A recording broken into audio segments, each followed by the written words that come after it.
wabarakatuh. Yang kami hormati Ibu Wakil Kepala Sekolah, Ibu Budi Astuti, Bapak Ibu Guru yang saya hormati, yang tidak saya sebutkan satu persatu tetapi tidak mengurangi rasa hormat. Terima kasih atas kehadirannya, partisipasinya mengikuti kegiatan desiminasi, yaitu temanya budaya positif dari modul 1.4 yang saya sudah pelajari, tinggal kemudian didesiminasi bahasa lainnya, ya, diinformasikan, di-sharing, berbagi kepada sesama rekan sejawat, yaitu Bapak Ibu Guru semuanya. Saya mengambil paling beberapa judul, subjudul dari semua yang ada. Kalau misalnya semuanya tentu waktu kita tidak mencukupi karena ada banyak materinya. Nah, di sini tertulis desiminasi budaya positif modul 1.4. Ada nama saya Suseno Pranoto. Selanjutnya di sini isinya mengenai disiplin, kemudian 5 kebutuhan dasar manusia, nilai-nilai kebajikan, restitusi, posisi kontrol, segitiga, restitusi. Nah, di sini ada arti disiplin yang ya sedikit-sedikit saya kutipkan untuk mengingatkan kembali. Di sini yang dimaksud adalah memiliki motivasi internal di dalam diri kita. Jadi bukan mentaati peraturan saja, tetapi ada di dalam diri kita motivasi untuk mendisiplinkan diri atau untuk mau maju berkembang. Kemudian berikutnya ada juga materi 5 kebutuhan dasar manusia. Singkatnya yaitu kebutuhan untuk bertahan hidup, makan, minum misalnya. Kemudian kasih sayang dan rasa diterima, ini juga kebutuhan hidup. Kemudian kebebasan, kesenangan, penguasaan, ini juga adalah 5 dasar kebutuhan hidup manusia yang mempengaruhi perilaku manusia. Kemudian ada nilai-nilai kebajikan juga. Materi nilai-nilai kebajikan itu yaitu sifat-sifat positif manusia yang merupakan tujuan mulia yang ingin dicapai setiap individu, seperti yang telah dikemukakan oleh Dr. William Glasser pada teori kontrol 1984. Artinya adalah nilai-nilai kebajikan yang dicapai oleh setiap anak Indonesia. Ini yang dimaksud nilai-nilai kebajikan. Ini ada beberapa lembaga yang mempunyai standar apa saja, tapi di sini saya ambil satu saja, yaitu yang di Indonesia itu dikenal profil pelajar Pancasila yang terdiri dari 6 dimensi. Ini adalah nilai-nilai kebajikan, ya. Jadi beriman dan bertakwa kepada Tuhan Yang Maha Esa, kemudian berakhlak mulia, kemudian juga bernalar kritis, mandiri, berkebinaan global, gotong royong dan kreatif. Kemudian berikutnya ada restitusi. Ya, pada murid, restitusi adalah proses menciptakan kondisi bagi mereka murid untuk memperbaiki kesalahan mereka, sehingga mereka bisa kembali kepada kelompok mereka dengan karakter yang lebih kuat. Restitusi ini juga proses kolaboratif yang mengajarkan murid untuk mencari solusi dalam menyelesaikan masalah atau membantu murid. Nanti belakangnya lebih jelas lagi. Ia juga adalah suatu refleksi dan pemulihan. Proses ini menciptakan kondisi yang aman bagi murid untuk menjadi jujur pada diri mereka sendiri dan mengevaluasi dampak dari tindakan mereka pada orang lain. Ketika proses pemulihan dan evaluasi diri telah selesai, mereka bisa mulai berpikir tentang apa yang bisa dilakukan untuk menebus kesalahan mereka pada orang yang menjadi korban. Jadi ini menghadapi anak-anak yang melanggar peraturan atau punya kasus. Nah, ini bagaimana menyelesaikannya dengan restitusi. Nah, di sini fokusnya tidak hanya mengurangi kerugian pada korban, misalnya anak membuli, ya, misalnya. Jadi fokusnya juga bagaimana menjadi orang lebih baik kepada orang lain, kepada anak tersebut misalnya yang melakukannya. Kemudian ketika murid belajar dari kesalahan untuk menjadi lebih baik untuk masa depan, mereka akan mendapatkan pelajaran yang bisa dipakai terus-menerus di masa depan untuk menjadi orang yang lebih baik. Misalnya anak berkasus tadi, misalnya membuli temannya atau apa, kita carikan cara jalan keluar dengan restitusi. Melalui restitusi, ketika murid berbuat salah, guru akan menanggapi dengan cara yang memungkinkan. Jadi cara-cara yang di sini bisa membuat anak mengevaluasi dirinya, kesalahannya apa yang sudah dia perbuat, supaya ya dia bisa mendapatkan kembali harga dirinya bagaimana. Nah, nanti mungkin ada yang bisa dipertanyakan di sesi berikutnya insya Allah. Kemudian ciri-ciri restitusi yang membedakannya dengan program disiplin lainnya apa? Yaitu dia bukan untuk menebus kesalahan, namun untuk belajar dari kesalahan. Nah, dalam restitusi ini ketika murid berbuat salah, guru tidak mengarahkan untuk menebus kesalahan dengan membayar sejumlah uang ataupun memperbaiki kerugian yang timbul atau sekedar meminta maaf. Karena fokusnya murid yang berbuat salah itu dia bisa menebus pada tindakan untuk menebus kesalahan dan menghindari ketidaknyamanan. Kalau misalnya itu tadi kebiasaannya mungkin ya. Berikutnya, restitusi fokus pada karakter bukan tindakan. Jadi dalam proses yang sekarang saya sedang presentasikan ini dalam rangka untuk menguatkan karakter peserta didik, ya harapannya menjadi lebih baik, menyadari dia menjadi orang seperti apa, dan dia menunjukkan fokus pada penguatan karakter. Ketika guru membimbing murid untuk penguatan karakter, guru akan mengatakan, ibu atau bapak tidak terlalu mempermasalahkan apa yang kamu lakukan hari ini, tapi buat besok bagaimana gitu kan, untuk hari esok. Kemudian, bisakah momen ketika murid melakukan kesalahan menjadi sebuah momen yang baik? Jawabannya tentu bisa nih. Berdasarkan teori yang ada di sini, modul 1.4, tentu bisa asalkan ia bisa belajar dari kesalahan itu. Apa maksud dari kalimat kita bisa lebih kuat setelah kita belajar dari kesalahan? Lebih kuat di sini maksudnya yaitu bukan menekan perasaan kita dalam-dalam. Kuat itu menyadari apa yang bisa murid ubah dan murid benar-benar mengubahnya. Guru bisa bertanya, apa yang dapat kamu ubah dari dirimu sendiri, bagaimana kamu akan berubah.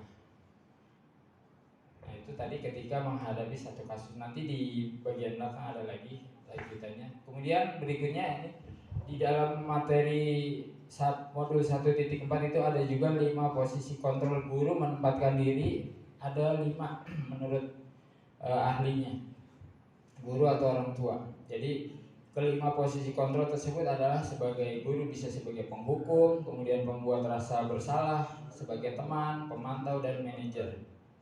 Ini seorang ahli Diane Gosen dalam bukunya Restructuring School Discipline mengemukakan bahwa guru perlu meninjau kembali penerapan disiplin di dalam ruang-ruang kelas mereka selama ini.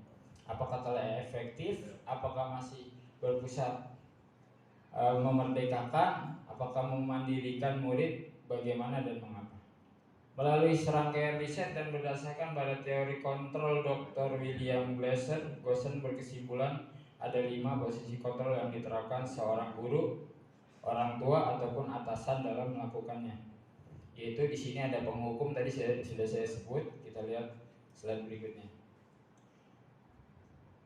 Guru-guru yang menerapkan posisi penghukum, ya dia akan biasa menghukum anak yang kena kasus dan ada pelanggaran. Contoh, patuhi aturan saya, atau awas, kamu selalu saja salah, pasti selalu yang terakhir selesai.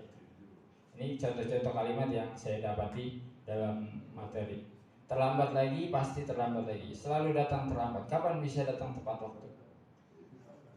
Nah, tanyakan kepada diri Anda bagaimana perasaan murid bila guru berbicara seperti itu pada saat muridnya datang terlambat. Ya, ini saran.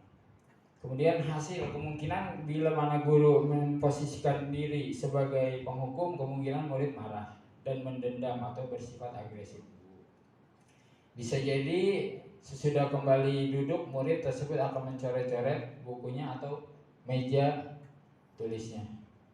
Yang lebih buruk lagi, sepulang sekolah muridnya akan mungkin melihat motor atau mobil bapak ibu guru. Ini parahnya tentunya, insya Allah nggak ada ya, dan akan menggores kendaraan tersebut dengan paku misal. Nah, di sini saya ada foto saya, kebetulan satu kelompok saya sendiri yang bapak-bapak, yang lain ibu-ibu semua. Kemudian lanjut, posisi kontrol yang kedua, pembuat rasa bersalah. Jadi guru membuat murid dengan ucapannya bisa membuat anak menjadi merasa bersalah.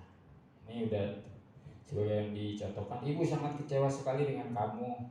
Berapa kali bapak harus memberitahu kamu ya. Walaupun ngomongnya tidak dengan intonasi yang kuat, tapi itu dia sebagai ke dalam jiwa juga ada berpengaruh.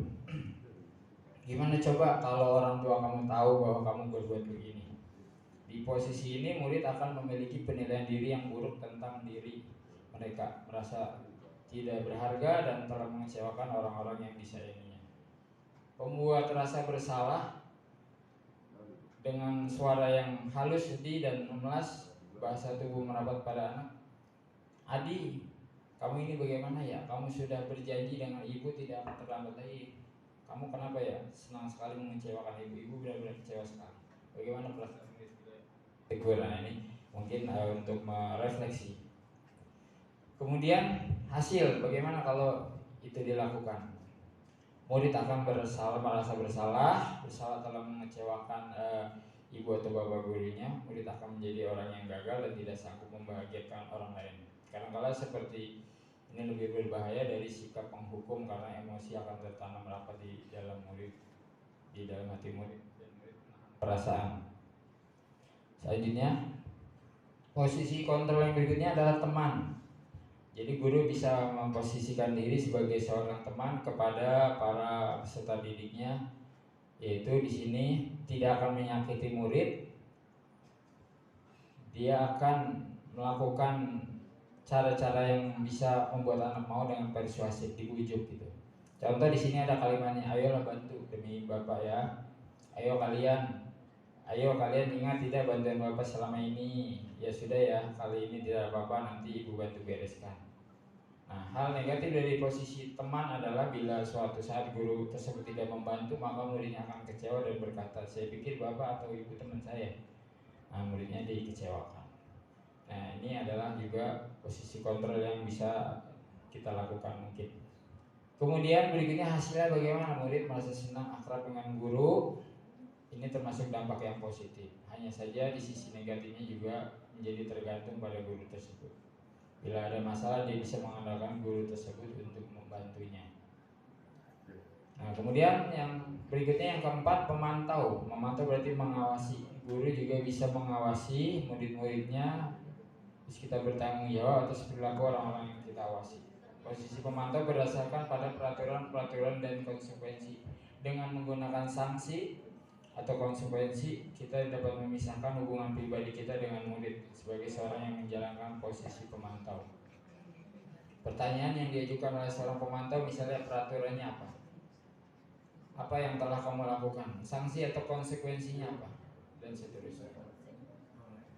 Guru, Adi, tahukah kamu jam berapa kita mulai? Adi, tahu Pak.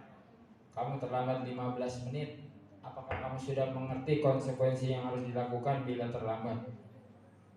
Kata si Adi, paham Pak, saya harus tinggal kelas pada jam istirahat nanti untuk mengerjakan tugas ketertinggalan saya.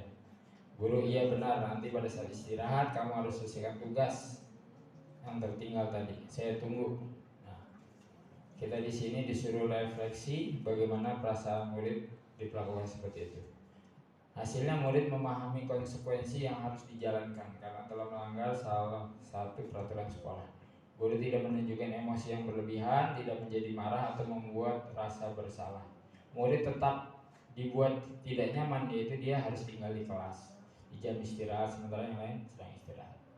Dan yang terakhir, posisi control manager. Inilah posisi di mana guru berbuat sesuatu bersama dengan murid, mempersilahkan murid mempertanggungjawabkan perilakunya, mendukung murid agar dapat menemukan solusi atas permasalahannya sendiri.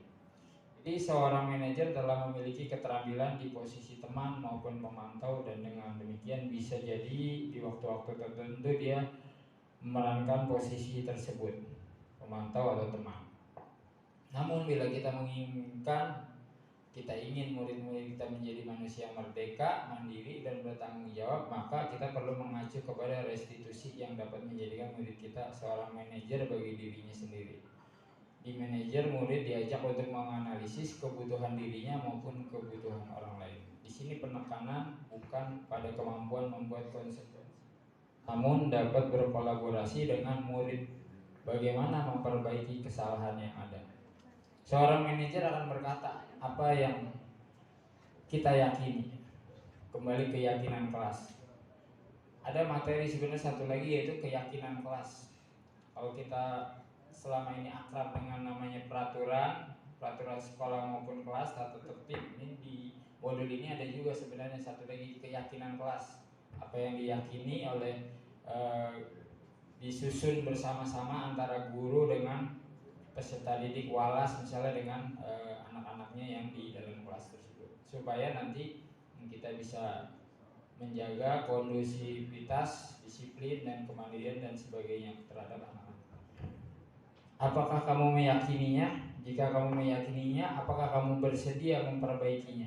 Jika kamu memperbaiki hal ini menunjukkan apa tentang dirimu? Apa rencana kamu untuk memperbaiki hal ini? Jadi tugas seorang manajer bukan mengatur perilaku seseorang.